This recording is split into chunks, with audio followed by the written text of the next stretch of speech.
open up. You OPN, bitch, you won't be BM. É só por causa dessa diagnóstico. E o médico falou para mim, olha, você tem uma doença que não tem cura, não tem tratamento e você vai ficar cego. E eu com 18 anos olhei para a cara do médico e falei, mas como assim? Ele falou assim, você vai ficar cego, não tem o que fazer, pode ir para casa.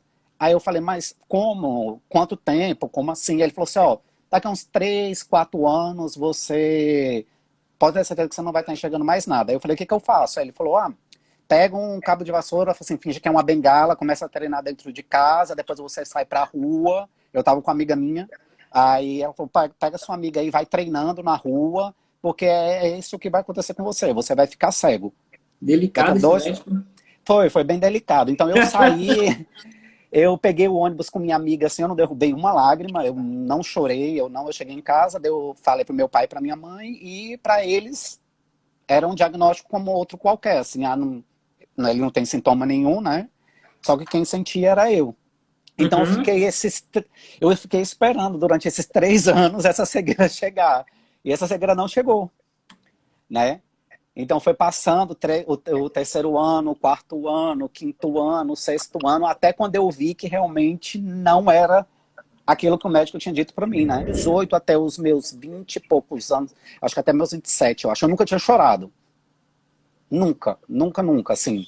Nunca tinha deitado no travesseiro assim e chorado porque um dia eu ia ficar cego.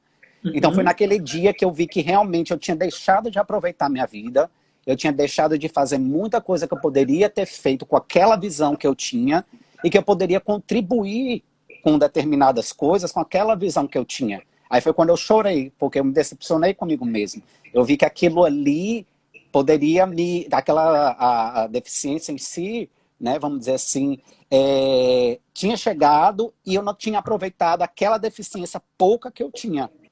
Aí eu fiquei mal novamente, aí entrei em depressão novamente. Aí foi uma fase assim que eu emperrei.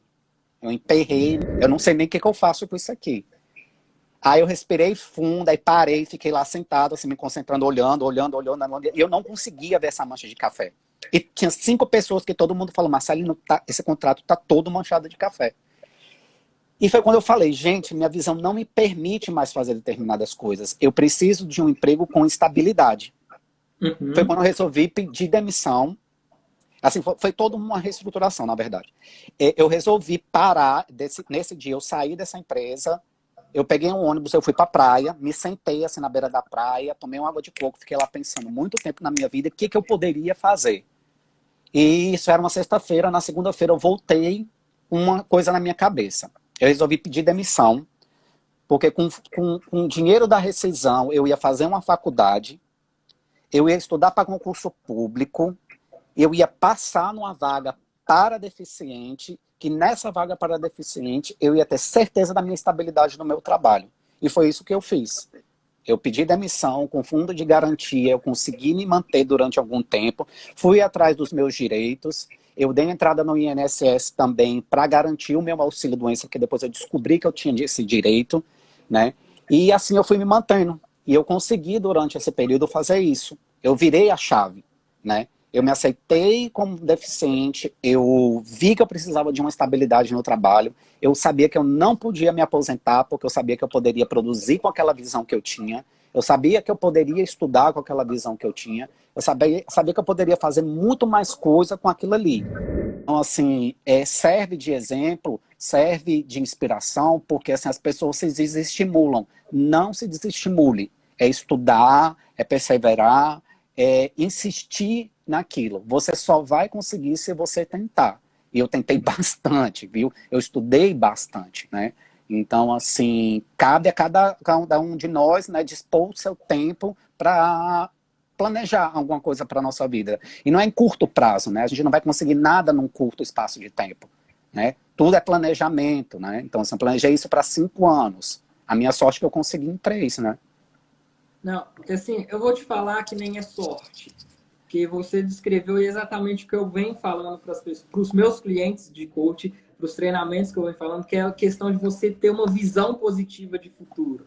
E quando a gente fala em visão positiva de futuro, é você olhar para frente, se primeiro buscar ter os seus objetivos, ter as suas metas, igual você colocou na porta do seu guarda-roupa os 5 objetivos que você queria traçar. E eu tenho certeza que você não apenas colocou ele e olhava aquele todo dia.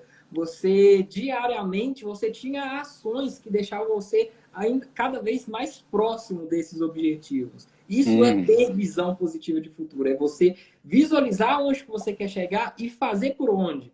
Então, assim, eu peço permissão para corrigir sua frase. Isso não foi sorte você ter tido esse anos. Porque, vamos falar que foi sorte, mas a definição de sorte não é acontecimento por acaso. Nós fazemos por onde para que essa sorte aconteça. Então, pode ter certeza que você construiu a sua sorte.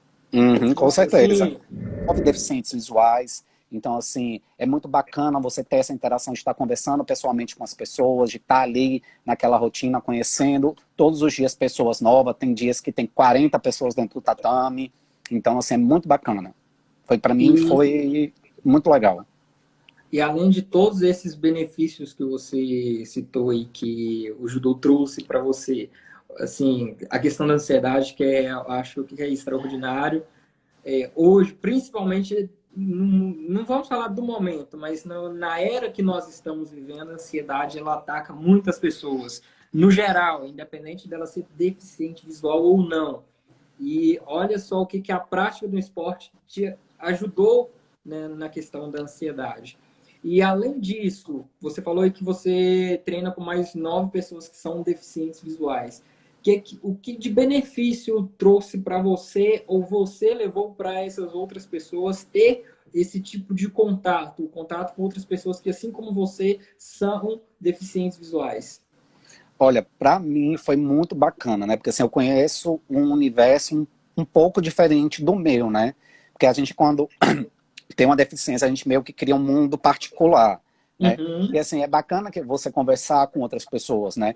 Então, assim, eu tenho lá amigos que são casados, que têm filhos, que têm uma vida, vamos dizer assim, que eu, que sou uma pessoa solteira, né, não tenho essa vivência, né? Então, assim, é muito bacana. Eu treino com um atleta que é ex-atleta da seleção brasileira, que foi medalhista de prata em Olimpíada, que foi medalhista de bronze para a Olimpíada, né? Então, assim, conversar com essas pessoas, saber diretamente delas como é essa vivência, né, de estar ali num centro de treinamento, de estar competindo em alto nível sempre, é muito bacana. Muito, muito, muito bacana, né? Então, E assim, é legal. você já participou de alguma competição nesse período de 2 anos e meio? Sim, eu participei já de 4 competições. A minha primeira competição, vamos dizer assim, de entrada, não foi uma competição para deficientes visuais. O judô ele tem essa particularidade. Nós, deficientes visuais, podemos lutar em competições, né, com pessoas que não têm deficiência visual, né? Então, assim, eu fui para essa competição, era uma competição muito grande, era uma competição em Fortaleza. A Copa Fortaleza é uma das maiores competições do país, né? E eu fiquei em terceiro lugar. Eu tinha apenas 6 meses de judô. Então, assim, foi uma experiência muito bacana. E ano passado, que foram as 2 minhas competições, vamos dizer assim, para as pessoas com deficiência, né, que é uma competição que se chama a Copa Antônio Tenório. A Copa Antônio Tenório ela é uma Copa destinada só para judocas iniciantes, que é o meu caso ainda, né, que ela acontece dentro do Grand Prix de Judô Paralímpico, que acontece hoje exclusivamente em São Paulo. Então, assim, a minha primeira competição, eu cheguei a fazer a final, eu fui para a final, mas eu perdi a final e eu fiquei em terceiro lugar, devido à pontuação. E a segunda etapa, que agora foi dia 1º de dezembro do ano passado, eu fui campeão. Uau, Então, parabéns! valeu, meu amigo, obrigado. E assim, atualmente, então, se eu posso dizer que eu sou o campeão brasileiro da categoria iniciantes, 66 quilos, né, da Copa Antônio Tenório para iniciantes. Então, assim, isso conquistado agora, né, recentemente, dia 1º de dezembro. E tem a pessoa com deficiência a oportunidade dela fazer, deixe ela tentar, ensine uma nova forma da pessoa tentar. Eu consegui fazer natação, certo? Eu fui até o clube onde essa associação faz natação, onde todo mundo foi lá. Cheguei na academia, lá na associação, na secretaria do clube, e eu fiz a minha matrícula, certo? Eu faço natação lá na mesma associação onde todo mundo faz natação, onde a associação me negou. Então, se até as próprias associações de pessoas com deficiência, às vezes elas nos fecham as portas. Tá? Então, só para fazer uma observação rapidinha, sabe? Então, Ok. a superação maior está quando as pessoas entendem de que nós, pessoas com deficiência, podemos fazer, né, do nosso jeito, da nossa forma e tal. Então, não bloqueiem, não limitem essas pessoas. E um recado que eu tenho para dar para as pessoas agora com deficiência que estão vendo a nossa live, certo? Ultimamente eu tenho visto uma enxurrada, né, de pessoas com deficiência falando sobre inclusão, sobre acessibilidade, né, sobre questões de pessoas com deficiência. E falando sempre da premissa, nada sobre nós sem nós, certo? Não queiram seguidores, certo? Queiram amigos, queiram pessoas com deficiência que te ajudem a construir esse trabalho. Eu acho tão desmerecedor você chegar no perfil de uma pessoa e falar assim, me segue, só porque ela é deficiente, e você não seguir a pessoa. Há uma história por trás. Histórias que inspiram, histórias que podem ajudar você como digital influencer, você como coach, você como, vamos dizer assim, porta-voz da questão da acessibilidade.